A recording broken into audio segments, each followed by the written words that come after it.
अस्सलाम friends, welcome to my YouTube channel. चलिए आइए अब हम नॉवल का सेकंड लॉस्ट पार्ट स्टार्ट करते हैं। अगर आपको ये वीडियो अच्छी लगी है तो लाइक और शेयर जरूर कर दीजिएगा और प्लीज उसके साथ साथ मेरे चैनल को भी सब्सक्राइब कर दें। ये बहराम ये चुप क्यों नहीं हो रही? आप चुप करेंगी तो ये चुप होंगे ना। इंतजार आयत के साथ जोरों शोर से रोती इंतजार को देखकर बेराम शाह ने तासुब से कहा तो इंतजार के रोने को एकदम ब्रेक लगे थे। आयत को बुखार था जिसकी वजह से बेराम इंतजार के साथ उसे हॉस्पिटल लाया था, जहाँ इंजेक्शन लगने के बाद से आयत मसलसल रो रही थी। उसके साथ ही इंतजार खान भी, जिस पर बेराम शाह ने एक गाड़ी चलाते हुए तासुब से सर झटका था। ओ मेरे जहन में नहीं रहा, ये रोती है तो मुझे कुछ और समझ ही नहीं आता। चादर के पल्लू से अपनी आंखें साफ करते हुए हिचकियां बढ़ते हुए आयत को गले से लगाते हुए कहा तो बेराम शाह ने गाड़ी ढाबे के बाहर रोकी तो इम्तिसाल ने चौंक कर बेराम शाह को देखा। खाना खा लेते हैं, घर जाकर आपको तैयार होने की पड़ जाएगी और फिर आप खाने को नजरअंदाज कर देंगी, इसलिए खाना खा के ही चलते हैं। गाड़ी रोते हुए हिचियां बढ़ती हुई आयत को इम्तिसाल के बाजू से लेते हुए कहा तो इम्तिसाल ने सर इस्बाब में हिलाते हुए आयत बेराम शाह के हवाले की थी, जो आयत को लेते हुए गाड़ी से नीचे उतरा था। खाने का ऑर्डर देते वो वापस घर में वापस आकर बैठा तो आयत दोनों पांव बेराम शाह के सीने पर रखते हुए ऊपर चढ़ने लगी थी, जिसे देखते हुए बेराम ने सीट थोड़ी पीछे को झुका ली। इंतजार आयत के लिए कुछ खाने को रखा है तो दे, मुझे लग रहा है कि उसे भूख लगी है। दोनों बाप बेटी को एक दूसरे से लालियां करते देखकर बेराम शाह की आवाज पर इंतजार ने सर हिलाते हुए अपने बैग से छोटा सा लंच बॉक्स निकालकर उसकी जानब किया तो बेराम शाह सीट ठीक करता हुआ उठ बैठा था। बॉक्स में छोटे छोटे फ्रूट्स के टुकड़े आयत के हाथ में पकड़ाए, तब तक बच्चा खाना ना लेकर आ गया तो इंतजार ने गाड़ी का शीशा नीचे करते हुए खाना पकड़ा था। बाबा वो खाना नन्हे नन्हे हाथों में थामे हुए फ्रूट्स के टुकड़े बेराम शाह के होंठों पर जबरदस्ती रखते खाने के जन्म देते हुए कहा तो बेराम शाह ने आज के भराए गए फ्रूट्स को खाते उसे अपने घुट्टू में बैठाया था। बाबा की जान, बाबा की जान है ये खाएगी। हमारी रोटी का नवाला तोड़ते हुए उसे मखनी कढ़ाई लगाते हुए आयत की जानब बढ़ाया तो इम्तिसाल ने गहरी सांस भरी थी। अभी उसका बाहर भी नहीं ठीक से उतरा, आप ये खिला रहे हैं? नवाला बेराम शाह की जानब बढ़ाते हुए तासुब से कहा तो बेराम शाह ने गहरी सांसियां आंखें इम्तिसाल के खूबसूरत चेहरे पर टकाते हुए होंठ वाह करते हुए नवाले के साथ ही इम्तिसाल की उंगलियों को भी नरमी से दांत तले दबाया तो इम्तिसाल को अपने वजूद में सुनसनी दौड़ती हुई महसूस हुई। कुछ नहीं होता, बुखार था, कौन सा गला खराब था या कुछ और? सिरप पी पी कर मेरी बेटी के वैसे भी मुंह का टेस्ट खराब हुआ होगा। आयत को शौक से खाना खाते देखकर मुस्कुराते हुए कहा तो इंतजार ने सर नफी में हिलाया था।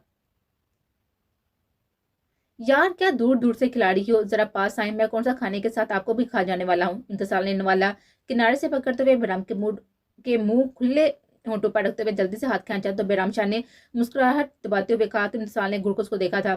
फ्री ना हो आप शाह, आप आयत को खिला रहे हैं इसलिए मैं आपको एम ही खिला दूं। अब वो खुद ही खा रही है तो आप अपने हाथों का इस्तेमाल करना खाने के लिए कर सकते हैं। पानी का गिलास होंठ से लगाते हुए कहा तो बेराम शाह ने सर असबाब में हिलाते हुए पानी की तरफ इशारा किया तो इंसान ने गिलास उसके जानब बढ़ाया था। बेराम के गिलास पकड़ाते वो हाथ खींची थी, अपने हाथ को बेराम शाह की गिरफ्त में देते हुए इम्तिसाल ने सुर पड़ते हुए इतराम में देखा था, कहीं कोई देख तो नहीं रहा था। कोई नहीं देख रहा, अगर देख भी रहा हो तो बाहर से उसे कुछ नजर नहीं आना था। अंगूठे की पूछ से इम्तिसाल की कलाई से हिलाते हुए भाई लहजे में कहा तो इम्तिसाल ने रुहान सी होते हुए हाथ खींचना चाहा था। बेहराम आयत रुहान से लहजे में कहते हुए नजरें आयत के जन्म की तो बेहराम चंद ने लापरवाही से कंधे उचकाए थे। मेरी बेटी अपना खाना खाने में मसरूफ है, लेकिन मैं फिर भी खाना हाथ छोड़ने पर तैयार हूँ अगर आप मुझे अपने हाथ से खाना खिलाएंगे। कंधे उचकाते हुए संजीदा लहजे में कहा तो इम्तिसाल ने बेहराम शाह को गुड़ का देखते हुए सरसबार में हिलाया तो बेहराम शाह ने इम्तिसाल की खिलाई छोड़ते हुए आयत को उठाते उसे बैग ही पर बिठाया तो वो तालियां बजाती हुई शीशे से लगते हुए बाहर देखने लगे थे। अब बस मैं नहीं खिला रही, और वो कब से उसे खिला रही थी, लेकिन बेराम शाह था उसका पेट ही नहीं बढ़ रहा था। जबकि हर नवाले पर वो जब वो इंतजार की उंगलियों को होंठ से छूते दांत दबाता तो वो झुर्री लेते हुए हाथ पीछे खींचती थी। मेरा पेट तो कब से बढ़ गया, ये आप खिला रही थी इसलिए मैं खा रहा था। इंतजार के पीछे होते हुए हाथ को अपनी गिरफ्त में लेते हथेली पर शिद्दत पर लम्स छोड़ते हुए कंधे उछाकर कहा तो इंतजार ने गुड़ का बेराम शाह को देखा था। मैं ठीक ही कहती हूँ, अंधे हैं वो लोग जो आपको शरीफ और सुलझावा समझते हैं। कोई मुझसे पूछे तो बताऊं कि ये आदमी एक नंबर का फ्लर्ट इंसान है, कोई मौका नहीं आप जाने देते हाथ से। दांत को चुचाकर कहते टिश्यू से हाथ साफ किए तो बैराम शाह ने फड़िया अंदाज में सर को हम दिया था। आपकी बात से कभी इनकार किया है मैंने? हमें यकीन है कि आपने जो कुछ भी कहा वो हर बाहर सच है, लेकिन मसला यह है कि आप ये सच किसी को बता नहीं सकती। बेराम शाह के शोख लहजे पर मुस्कुराकर कहने पर इंतजार ने अपनी ढिठाई पर होंठ पीटते हुए चेहरे का रूप बदला था। ओ शिट, बेराम शाह के वापा इंतजार ने उसकी जानिब देखा था, मगर अगले ही लम्हे अपने चेहरे को बेराम शाह के हाथों में देते उसकी आंखें फैली थी। स्वीट डिश तो रह ही गई। एक नजर इंतजार की फैली आंखों को देते हुए गर्दन तिरछी करके बाहर देती आयत को देखा, वो पूरी शिद्दत से इंतजार के गुलाबी होंठों पर झुका था। इम्तिसाल खान की सांसों में अपनी दहती सांसें अंडलते वो नरम होठों के लम्स पर मदहोश होता बामुश्किल खुद को संभाल कर पीछे हुआ था। तो इम्तिसाल के सीने पर हाथ रखते हुए सर पीछे शीशे से लगाते हुए अपनी अथल पत्थल होती हुई सांसों पर काबू पाया। सर्द खून छलकते हुए चेहरे पर ऊसा तारी करते हुए खुद को शोर नजर से देखते हुए बैराम शाह को घूरा था। आज रात मैं खान हवेली रुकने वाली हूँ, उंगली उठाए गुस्से बड़ी आवाज में कहा। तो बैराम शाह ने असबाब में हिलाते हाथ के इशारे से दुपट्टा ठीक करने को कहा। तो इम्तिसाल ने सराय से दुपट्टा ठीक किया तो बैराम शाह ने गाड़ी का शीशा नीचे करते लड़के को बर्तन थमाते वॉलेट से नोट निकालकर उसकी जानब बढ़ाए थे। साहब ये ज्यादा। कोई बात नहीं, रख लो बेटा। अभी लड़का बात मुकम्मल करता उसके हाथ के इशारे से रुकने नरम लहजे पर कहते शीशा ऊपर किया था। जबकि इम्तिसाल ने पीछे बैठी हुई आयत को आगे बुलाना चाहा तो वो सर नफी में हिलाती सिर पर मुंह के बल गिरते हुए चेहरा छुपा गए थे।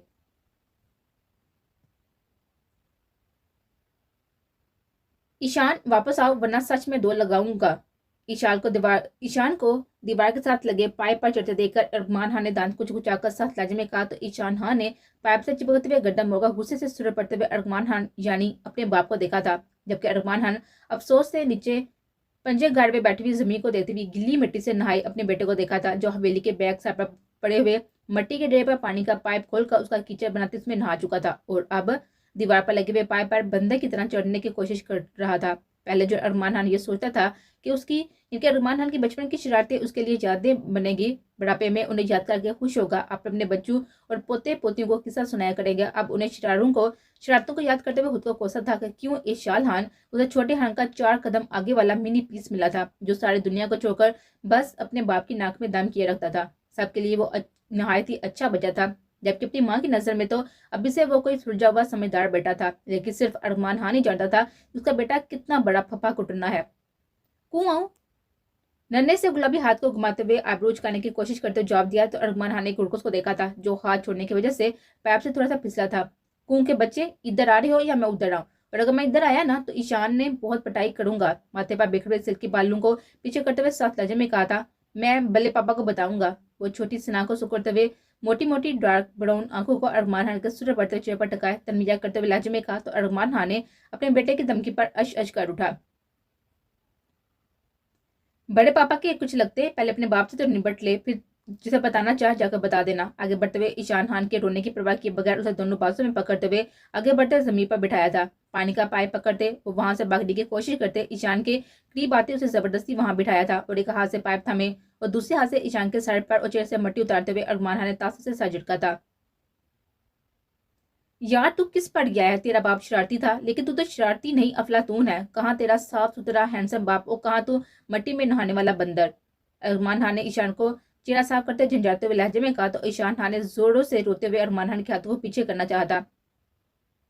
जब वो नहीं कर सका तो अरमान खान के बाजू को मुट्ठी में दबोचते हुए अपने नन्हे नन्हे दांत पूरी शिद्दत से इस पर गाड़ गया कि अरमान खान ने कराकर हाथ पीछे किया था। लेकिन उससे पहले कि अरमान से कुछ कहता ईशान का रोना हिचकियों और चीखों में बदला था। अपने बेटे की बदली टोन देखकर अरमान खान को अपने इर्द गिर्द खतरे की घंटियां सुनाई दी थी। ऐसा वो तभी करता था जब उसने अपना किया अपने बाप पर डालना होता। ये चीखें वो दाजी और अपनी माँ की हमदर्दियां बटवाने के लिए ही मारता था। अब भी अरमान खान कुछ समझता कि अपनी पूछ पर गश्तदार आवाज सुनते हुए पाइप हाथों से गिराया था। जबकि ईशान खान चीखों से रोता हुआ जमीन पर पाँव मारते हुए बाजू फैलाए हुए अरमान खान के पीछे देखता था। छोटे खान ये क्या हरकत है, कोई खुदा का वास्ता है कि नहीं, क्या हाल काट दिया है बच्चे का। दादी की गड़दार आवाज के साथ ही उनकी अपनी जाने बढ़ते हुए कदमों की आवाज पर अरमान खान ने मुठियां बीच कर अपने सामने मगरमच्छ के आंसू बहाती हुई औलाद को देखा था। दादा हिचकियों से रोते हुए वो दादी के फैलाए बाजू में सिमटता उनकी गर्दन में मुझ पा गया था। जबकि दादी ने ईशान के सुरह पड़ते हुए चेहरे और हिचकियों को सुनते बुत बनने में बैठे अरमान खान के कंधे पर थप्पड़ रसीद किया था। क्या हुआ दादी, ये किसने किया, बस इसकी कसर थी। सरला की आवाज सुनते ही अरमान खान मुंह में बड़बाते हुए उठा था। बाबा ने माला भी हिचकियों से रोते हुए नन्ही सी शादी की उंगली अरमान खान के जन्म करते हुए कहा। तो अरमान खान ने सुलगती हुई नजर से उसको घुरा था। अरमान आप, सलवाशाह ने बेशकीनी से देते हुए कहा। तो अरमान खान ने गहरी सांस लेते हुए कंधे उचकाए थे। मैं बहू से कहता हूँ कि नहलाए जरा उसे और तुम आकर मिलो मुझे। ईशान को जेब से पैसे निकाल कर पकड़ाते सलवाशाह को कहते आहड़ में अरमान खान को कहा। तो उसने बालू को पीछे जड़ते हुए सर को हम दिया था। तो दादी ने गुड़कोस को देते हुए ईशान के गीले चेहरे को अपने हाथों से साफ करते हुए कदम आगे बढ़ाए थे। क्यों किया आपने, आपको जरा शर्म नहीं आती अरमान, वो बीमार हो गया तो। सलवाशाह ने दोनों बाजू कमर पर दिखाते हुए अफसोस बड़े लहजे में कहा। तो अरमान खान सर नफी में हिलाते हुए नीचे झुका था। नहीं आई मुझे शर्म, क्योंकि मुझे तो बहुत पसंद है ना इस उम्र में एक बच्चे का बाप होकर मट्टी में खेलने का। तंजिया लहजे में कहते हुए पानी वाले पाइप को दाएं हाथ में थामते हुए खड़े होते हुए बिना सलवा शाह को समझने का मौका दिए बायां बाजू सलवा शाह के कमर के गिर्द लपेटे 2 कदम पीछे लेते हुए सलवा शाह को दीवार से लगा गया था। वो मुझे अच्छे से पता है कितने बेशरम है आप, लेकिन अगर ये हरकत आपने मेरे साथ की तो जान ले लूंगी मैं आपकी। उंगली उठाए हुए तपे तपे लहजे में कहते आहड़ में चलाकर कहा तो अरमान खान ने आईब्रोज का ताशी अंदाज में सलवा शाह को देखा था। लो कर ली की हरकत हमारे साथ, अब लो जान। पानी पाइप सलवा शाह के सर के ऊपर करते हुए मुस्कुराहट जब्त करते हुए तंजिया लहजे में कहा तो सलवा शाह ने मुठियां बीते हुए गुरुकर अरमान खान के हंसी जब्त करते हुए चेहरे को देखा था। हटे जान से। दोनों हाथ अरमान खान के सीने पर रखते चलाकर कहा तो अरमान खान ने पाइप को नीचे फेंका था। नहीं हटता क्या कर लोगी, जान लोगी? मैं तो कह रहा हूँ ना कि ले लो जान। सलवा शाह के चेहरे के भीगी लुटों को अपनी उंगली पर लपेटते हुए चेहरा सलवा के भीगे चेहरे से मिस करते हुए कान में सरगोशी की तो सलमा ने सुर पड़ते हुए झटके से अरमान खान को दिखा देते वहां से जाना चाहता, मगर अगले ही कदम पर खुद को अरमान खान की गिरफ्त में पाते वो बुरी तरह से मचली थी। क्या मसला है अरमान, छोड़े मुझे वरना मैं दादी को आवाज लगाऊंगी। वाह क्या कहने, बेटा बड़े बाबा की धमकियां देता है और मां दादी की। सदके जाऊं मैं अपने 2 अनमोल रतन के। खुद तो शर्म छू कभी नहीं गुजरी होगी, किशोर को ऐसी धमकी देते। बाजू पहलू के गिर्द लपेटते झटके से रूह अपनी जानब करते हुए तासब बड़े लहजे में कहा तो सलमान शाह ने हुनका किनारा दांतों तले दबाते हुए सर नफी में हिलाया था, नजरें फेरी थी। तो फिर मैं तो हूं ही पैदाइशी और बेशरम और डीठ, मुझसे भी शर्म की उम्मीद ना रखना। और अब तुम्हारी चोंच खुली तो याद रखना कि मैं भी सासू माँ को जाकर शिकायत लगाऊंगा कि किस कैसी फरमादार बीवी मिली है मुझे। तनबिया लहजे में कहते सलमान शाह को समझने का मौका दिए बगैर वो पूरी शिद्दत से उसके होंठों पर झुका था। अरमान खान के जरहाना लम्स पर वो बुर्तन से फड़फड़ाई थी। अरमान खान सलवा शाह की कलाइयां अपनी गिरफ्त में लेते हुए पुष्प पर टका गया। न जाने कितने लम्हे गुजरे थे, मगर अरमान खान सलवा शाह के नरम होंठों को लम्स को शिद्दत से महसूस करते मदहोश होने लगा था। जब सांस लेना दुश्वार होने लगा तो सलवा शाह ने अपना पांव पूरी शिद्दत से अरमान खान के पांव पर मारा था कि वो सी करता हुआ पीछे हुआ था, मगर गिरफ्त अभी भी बरकरार थे। होंठ बीचे अभी वो कुछ कहता कि नजर सलवा शाह के होंठ शरद चेहरे से होती हुई अपनी शिद्दत से सुर पड़ते हुए होंठों पर गई तो आंखों पर हमार उतरा था, जबकि सलवा की बिखरी सांसों को महसूस करते उनका किनारा दांतों तले दबाते हुए सलवा की कलाइयां छोड़ते हुए सीने से लगाए हुए पीठ से हिलाने लगा। ये तुम्हारा बेटा बहुत बड़ा नौटंकी है, ये सब मैंने नहीं किया। मैं तो उसे ढूंढते हुए यहाँ आया था और ये नवाब मट्टी में शव लेता हुआ दीवार के साथ पाइप से चिपके हुए ऊपर चढ़ने की कोशिश कर रहे थे। कसम ले लो मुझसे तुम्हारे बेटे की सारी हरकतें चोरों वाली हैं। प्रैक्टिस अभी भी से शुरू कर दिया और झूठ ऐसा बोलता है जैसे डिग्री लेकर पैदा हुआ हो। अरमान खान के बातों पर सलवा गुस्से से सुर पड़ते हुए झटके से पीछे हुई थी। आपने कहा और मैंने मान लिया ना। खबरदार मेरे बेटे के बारे में आइंदा ऐसे कुछ कहा आपने। मैं तो दुआएं करती हूँ कि इतनी मासूम और समझदार औलाद अल्लाह सबको दे और मेरे बाकी बच्चे भी अपने भाई पर ही जाए। उंगली उठाए अपने लफ्ज़ों पर जोर देते हुए कहा तो अरमान खान ने सराय से सन्नफी मिला था। अल्लाह ना करे क्या ओल फोल बोल रही हो। अगर सारी औलाद ऐसी हुई तो मेरे रहने का इंतजाम डेरे पर ही करवा दो, क्योंकि जैसा ये सुलूक मुझसे आप करता है ना, मुझे पूरा यकीन है 2-4 सालों में इसने साजिश करके मुझे हवेली से निकाल देना है। सलवा शाह के पीछे कदम बढ़ाते हुए सर नफी में हिलाते हुए कहा तो सलवा ने पलट कर गुरु का अरमान खान को देखा। मजाक कर रहा था मैं। अल्लाह ऐसी औलादे सबको दे। मेरे साथ बाकी सबको भी पता चले कि 3-4 साल के बच्चे के हाथों दुर्गत बनने पर कैसा फील होता है। सरेंडर करने के अंदाज में सर उठाकर कहते हुए आड़ में मुंह में बड़बड़ा कर कहते कदम आगे बढ़ाए थे, जबकि नजरें अपने कुर्ते पर लगी हुई मट्टी पर गई तो अपने बेटे की हरकत याद करते अरमान खान के होंठों पर जिंदगी से भरपूर मुस्कुराहट बिखरी थी।